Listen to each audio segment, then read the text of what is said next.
I once went on a date that lasted less than 10 minutes. It moved so fast that I barely had time to breathe. And by the end of it, I wished I had never shown up at all. It was a warm Friday evening in late July. The sun was just starting to fall behind the tall buildings of the city. The air felt heavy, like a storm was coming, even though the sky was clear. I remember standing outside a small restaurant near the edge of downtown. The street was busy. Cars passed by. People laughed as they walked home from work. Everything felt normal. Safe. Ordinary. I checked my phone again. The date had been planned only a few hours earlier. It had started with a simple message from someone I had met online. The profile looked clean. The photos looked real. The words felt calm and kind. There was nothing strange about it. Just a simple idea. Dinner. Quick, easy. I almost said no. But something inside me wanted to go.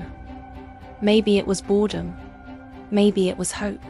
Maybe it was the thought that something good could happen if I stopped saying no to new things. So I said yes. The restaurant was small and modern. Soft yellow lights hung from the ceiling. Music played low in the background. The smell of grilled meat and warm bread filled the air. It felt like the kind of place where first dates often happen. Not too fancy, not too cheap, just enough to feel special. I walked in at exactly 7 o'clock, and that is when everything started moving too fast. I saw them sitting in the corner booth. They stood up quickly when they saw me. Their smile was wide, almost too wide. Their eyes moved fast, scanning me from head to toe. It felt like being measured. We sat down. A menu was placed in my hand. Before I could even open it, they started talking. Words poured out like water from a broken pipe. Plans. Dreams. Big ideas. Moving to another country. Starting a business. Getting married young. Having children soon. It was like listening to someone tell the ending of a story before the beginning had even started. I tried to slow things down in my mind. It was only the first few minutes. Maybe they were nervous. Maybe they were trying too hard. The waiter came. My date ordered for both of us without asking what I wanted. That was the first moment my stomach tightened. The food arrived almost immediately. It felt strange. Too fast, like everything had been prepared in advance. Plates hit the table. Steam rose into the air. But I had lost my appetite. More words, more future plans. They talked about how they believed in signs. How meeting me felt like fate. How they had a strong feeling about us. A powerful connection. I nodded slowly, trying to stay polite. But inside, a small alarm had started ringing. It had only been 5 minutes. Then the questions changed. They were no longer about hobbies or work. They were about money, about where I lived, about whether I owned or rented, about how much I earned, about my family, about my past relationships.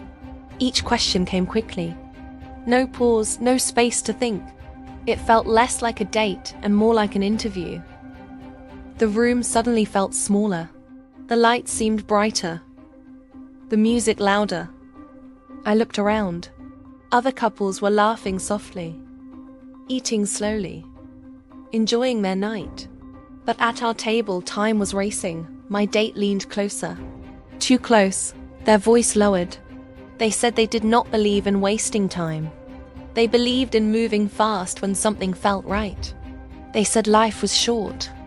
They said they were ready for something serious right now. 7 minutes. My heart began to beat faster. I realized something simple and clear. I did not know this person at all. Not really. And yet they were speaking as if we had already decided our future. I tried to bring the conversation back to simple things.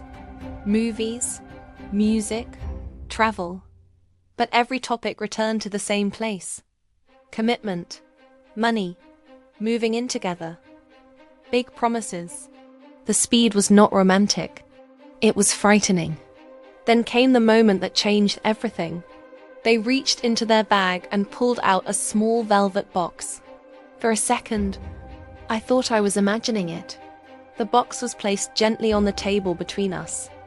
It was small, dark blue, soft to the touch. They smiled again. That wide smile. It had been less than 10 minutes. They spoke about destiny, about not waiting for the perfect moment, about how rare it was to find someone who felt right. They said they had dated many people. They said they were tired of games. They said they knew what they wanted. And they wanted me. The world seemed to slow down, even though the date had moved so fast. I stared at the box. My hands felt cold. This was not love. It was pressure. It was a rush. It was a storm moving at full speed toward a decision that could change everything. I had two choices in that moment: laugh and think it was a joke, or understand that it was not. Their eyes told me it was not a joke. I felt trapped in a moment that had come out of nowhere. 10 minutes ago, I was standing outside under a warm sky. Now I was being asked to step into a future with someone I barely knew. I took a slow breath. The restaurant noise faded into the background. The sound of plates, the soft music, the voices of strangers. Everything felt far away. I realized something important. Speed can feel exciting, but speed can also hide danger. When something moves too fast, you do not have time to see the details. You do not have time to notice the cracks. I gently pushed the box back across the table. My voice was calm. My heart was not. I explained that I did not know them well enough. That real connection takes time. That trust grows slowly. That feelings need space. Their smile faded. The warmth in their eyes turned cold. The change was sudden.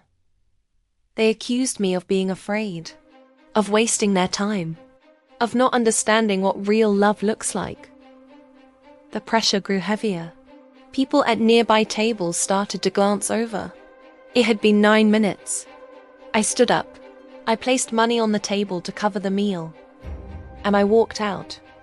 The door closed behind me with a soft sound. The night air hit my face.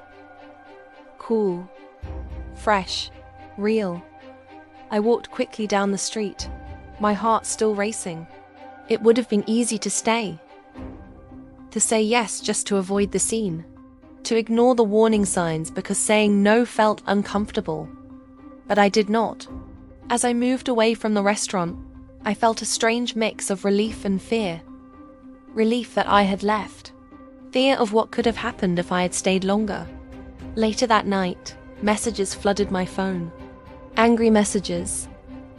Blaming messages. Words that shifted from love to hate in seconds. It confirmed what I already knew. The speed was not passion. It was control. I learned something powerful from the fastest date in history. Real connection is not rushed. Real love does not demand instant promises. Real care does not push you into corners. Fast can feel exciting. It can feel magical. It can feel like fate. But when there is no time to think, there is no time to choose freely. Days later, I found out more about this person. Stories from others who had met them. Similar patterns. Fast talks. Big promises. Sudden anger when things did not go their way. It was a cycle, and I had almost stepped into it.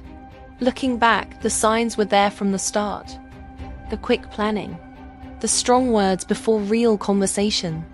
The focus on money and future before simple connection. The date lasted less than 10 minutes, but it taught me more than years of slow relationships. It taught me to trust the quiet voice inside that says something is wrong. It taught me that pressure is not romance. It taught me that anyone who truly wants you will give you time to decide. Now, when I think about that night, I do not feel fear anymore. I feel gratitude, because sometimes the fastest moments reveal the clearest truths. The restaurant still stands at the edge of downtown. People still go there for first dates. The lights still glow warm in the evening. Life goes on. But every time I pass by, I remember that small velvet box sitting between two plates of untouched food. I remember how quickly excitement can turn into danger. And I remember walking out. That was the fastest date in history. And I am grateful it ended before it truly began.